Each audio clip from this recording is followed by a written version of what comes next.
France-Portugal, le quart qui nous intéresse tous, nous les Français.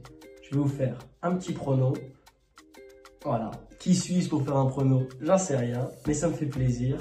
Donc, si vous voulez, écoutez-moi. Si vous voulez pas, allez-vous-en. Et on est parti. On va tout revoir. Le parcours de la France, le parcours du Portugal, avec ce petit huitième de finale compliqué, et l'équipe française, l'équipe portugaise, avec leurs forces et leurs faiblesses, pour enfin faire un petit pronostic de ce match. C'est un quart de finale très relevé puisqu'on est sur la partie de tableau la plus compliquée, et même si la France passe en demi, elle ira affronter soit l'Allemagne, soit l'Espagne. D'ailleurs, j'ai fait un petit prono. Si ça vous intéresse, c'est juste ici. Donc, on va commencer par la France et son parcours. En poule, on a affronté l'Autriche, les Pays-Bas et la Pologne. Le problème, c'est qu'on n'a marqué aucun but dans le jeu. Même dans le huitième de finale contre la Belgique, on n'a toujours pas marqué dans le jeu. On n'a que 3 buts, à l'inverse de l'Allemagne par exemple qui en a 10, l'Espagne 9 et plein d'autres sélections qui sont à 7. Nous, on en a 3 et 0 dans le jeu. Rien du tout. Un penalty et 2 buts contre son camp. Donc un contre l'Autriche qui nous a fait du bien, on a pris les 3 points. Et un contre la Pologne pour aller chercher ce point du match nul qui nous a sécurisé la deuxième place. Et surtout, le but contre son camp, contre la Belgique. C'était donc des points importants mais chanceux. Maintenant, le Portugal est tombé dans le groupe de la Turquie, la Géorgie et de la Tchéquie. Un groupe donc beaucoup moins relevé que celui des Bleus, tout de même relevé. Ils ont perdu 2-0 contre la Géorgie, mais ils étaient déjà qualifiés, donc on s'en fout. Mais ils ont gagné leurs 2 premiers matchs de poule face à la Turquie et la Tchéquie assez confortablement. Et on aurait dit que c'était peut-être les 3e, 4e favoris du tournoi. Ils ont fini premier de leur groupe, contrairement à la France qui était 2e, derrière l'Autriche quand même. Derrière l'Autriche, il faut le faire. Même si l'Autriche fait un très bon tournoi, mais on est quand même les Bleus, on aurait dû gagner ça, c'est pas grave. Et donc le Portugal est allé en 8e face à la Slovénie, où ils ont galéré, voilà, il faut le dire, ils ont galéré face à Jan Oblak, qui nous a sorti une parade, tout simplement une parade contre Cristiano Ronaldo sur penalty à la 105e minute, une des plus grosses parades. Et le match aurait bien pu tourner au vinaigre pour le Portugal. Expression de Daron. Le match aurait pu glisser des mains du Portugal à cette erreur de Pepe à la 115e environ. Mais évidemment, Diogo Jota est là. Énorme arrêt face à Dzeko. Et après, le reste appartient à l'histoire. 3 arrêts sur 3 tirs au but. Le Portugal se qualifie 3-0. Merci, au revoir, la Slovénie. D'ailleurs, c'est une première dans l'histoire de l'Euro d'un match qui dure 120 minutes. Un gardien ne prend aucun but, ni tir au but, ni dans le jeu. C'est une première. Voilà, si vous ne saviez pas. Les 2 équipes sont arrivées en quart, mais maintenant, qu'est-ce que ça vaut concrètement? Ce Portugal, on a quand même l'impression qu'ils sont forts, qu'ils sont même très forts. Mais ce match contre la Slovénie, eh ben, il rassure pas du tout les Portugais, pas du tout. Là, ils nous ont sorti une performance atroce. Pas atroce, mais ils n'ont pas réussi, quoi. C'était pas mal, ils ont essayé, mais ils n'ont pas réussi. L'important dans le foot, c'est de marquer. Donc maintenant, on va parler du Portugal plus précisément et ce qu'ils ont comme point fort et comme point faible. L'équipe du Portugal, on a donc Diogo Costa au cage, Pepe et Ruben Dias en défense centrale, très solide jusqu'à cette erreur de Pepe dans le dernier match, mais sinon très solide. Nuno Mendes à gauche et Joao Cancelo à droite.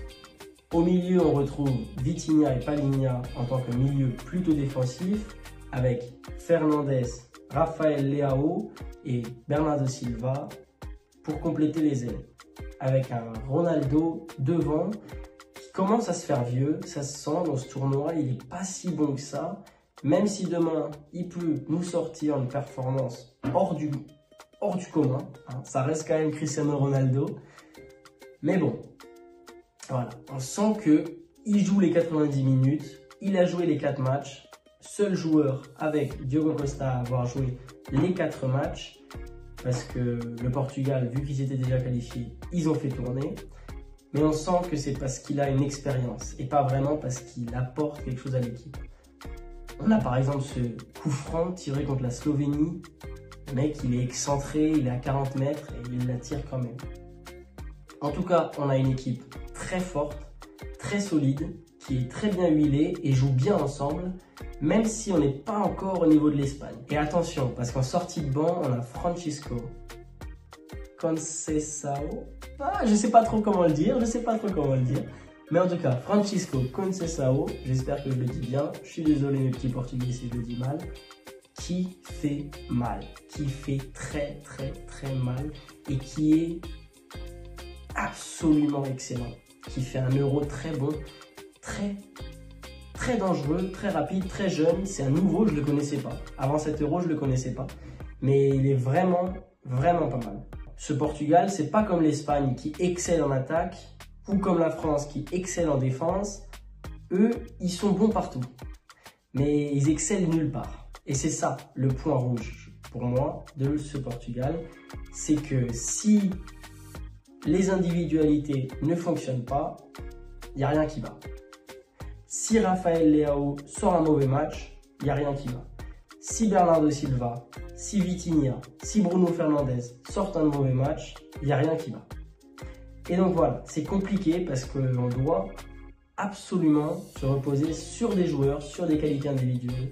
Même si c'est ça le foot, on préfère tous voir une équipe bien huilée, qui joue bien ensemble, comme l'Espagne. Ça me tue de le dire parce que je suis allemand, mais l'Espagne, ils sont trop forts. Par contre, on a une charnière centrale, Pepe, Ruben Dias, qui moi, me convainc largement. C'est une défense centrale qui est excellente. Malgré la petite erreur de Pepe au dernier match contre la Slovénie, comme on l'a déjà dit. Et voilà, ça arrive. Un argument de plus pour le Portugal, c'est Diogo Costa. Voilà, il a sorti le meilleur match peut-être de l'Euro pour l'instant pour un gardien. Tu peux pas lui enlever ça. Tu peux pas lui enlever ça. C'est un clean sheet, 0 but encaissé, même au tir au but. Tu peux pas faire mieux en tant que gardien. Maintenant, on va plus parler des Bleus, l'équipe de France, l'équipe qu'on aime, qui nous intéresse. Dans les cages, on a Mike Maignan et en charnière centrale, Saliba ou Upamecano. Super fort sur le match contre la Belgique. Saliba a muselé Lukaku et pourtant Lukaku est excellent, c'est un très bon joueur, un très bon pivot et Saliba l'a juste muselé. À gauche on a un petit Théo Hernandez, à droite Koundé et c'est une défense excellente. La défense avec le plus de clean sheet du tournoi pour l'instant. Clean sheet pour ceux qui ne savent pas, encaisser 0 but sur un match. En milieu on a Kanté. Il est partout ce mec, il est petit, il est partout. C'est N'Golo Kanté. Il est excellent, même s'il est parti en Arabie Saoudite. Vous pouvez dire tout ce que vous voulez, je m'en fous. Il est trop fort, il a 3 poumons, il est partout. Il récupère tous les ballons, il tacle, il fait des passes. J'avoue que dans le dernier tiers du terrain, ces passes parfois elles sont pas parfaitement millimétrées, elles sont pas parfaitement faites. C'est pas grave, je l'adore, c'est Kanté. À côté on a Tchouaméni qui est super bon, Rabiot, mais Rabiot malheureusement pour ce match-là il va être suspendu. Donc comment on va faire sans Rabiot? Eh bien je sais pas, ça va être compliqué. Peut-être un petit Camavinga, Mbappé devant, Dembélé, ou Barcola d'ailleurs, que moi j'adore. Et après on a Thuram. Voilà, on a Thuram qui nous propose rien de bon depuis le début de l'Euro, mais qui commence quand même les matchs, qui a commencé contre la Belgique, qui n'a rien fait de bien, qui est sorti contre Randal Kolo Muani, qui nous apporte ce but. J'aimerais bien voir Kolo Muani titulaire, le problème c'est qu'après, on a Thuram sur le banc. Donc si le match il dure 120 minutes, comment on fait? On va pas faire rentrer Thuram. Donc en fait c'est ça l'idée. On commence avec des joueurs moins bons pour faire rentrer les meilleurs. Je rigole, évidemment je rigole. Thuram c'est excellent en club. En sélection, en équipe de France, pour l'instant, moi il m'a toujours pas convaincu. Mais demain, peut-être que ça sera le cas. C'est un joueur excellent, individuellement, il est super bon.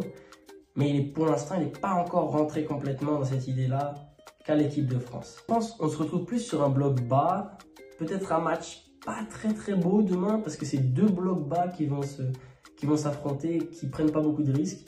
Un match pas très ouvert. Je vois quand même pas le 1-0. Parce que je pense que on aura un petit Barcola, Dembélé ou Mbappé, voilà, un Français rapide qui débloque le match au début, dans les 10 premières minutes, 10-20 premières minutes, qui va nous débloquer le match, 1-0 pour les Bleus. Et ben après, le reste appartient à l'histoire. Non, j'en sais rien. On débloque le match et après, le Portugal égalise avant la mi-temps. Donc on rentre à la mi-temps 1-1 et après, en seconde mi-temps, et ben c'est ouvert. Voilà, je suis pas sûr. Pour moi, je vois quand même la France passer. Et je dirais 3-1. Si je devais pronostiquer, je dirais 3-1. Parce que je vois un Mbappé, par exemple, faire un gros match. Marquer beaucoup de buts. Beaucoup. Bon. On va se calmer. Mais marquer en tout cas des buts. Pas comme depuis le début de la compétition si on enlève un penalty. Cette France-là, elle a beaucoup de qualité. Elle est très rapide. Elle avance extrêmement vite. Et elle recule extrêmement vite aussi dans les replis défensifs. C'est ça qui fait la force en fait de cette France. Si tu n'encaisses rien, mais que tu marques rien, tu gagnes quand même. Parce que tu n'encaisses rien. C'est ça le plus important au foot, c'est de marquer plus que l'adversaire. Donc si tu ne prends pas de but, tu auras peut-être un but chanceux contre la Belgique par exemple, c'était un but complètement chanceux, bah, il se fait gagner le match parce que tu n'as pas pris de but tout le long. On a un quart un petit peu moins relevé que celui de nos voisins, Allemagne, Espagne. Mais bon, c'est toujours une équipe, deux équipes que l'Allemagne et l'Espagne n'ont absolument pas envie de rencontrer. Ils préféreraient rencontrer la Pologne, la Slovénie. Aucune offense. Mais la France et le Portugal, c'est des équipes qui peuvent se réveiller à tout moment. Même s'ils font un mauvais euro, ils font peur. Voilà. Tu peux faire le pire euro de ta vie. Quand tu as Mbappé dans ton équipe, tu fais peur. Donc voilà, mon prono c'est 3-1 pour les Bleus. Dans tous les cas, je supporterai les Bleus, on est français, franco-allemand d'ailleurs, ceux qui ont vu la vidéo sur l'Allemagne comprendront, franco-allemand, et c'est vrai, je mens pas. Mais bon, allez les Bleus, même si le Portugal est bon, même s'ils font peur, on se doit de supporter la France, on va passer, on va aller en demi, et là on va perdre contre l'Espagne. Merci à tous, c'était un plaisir.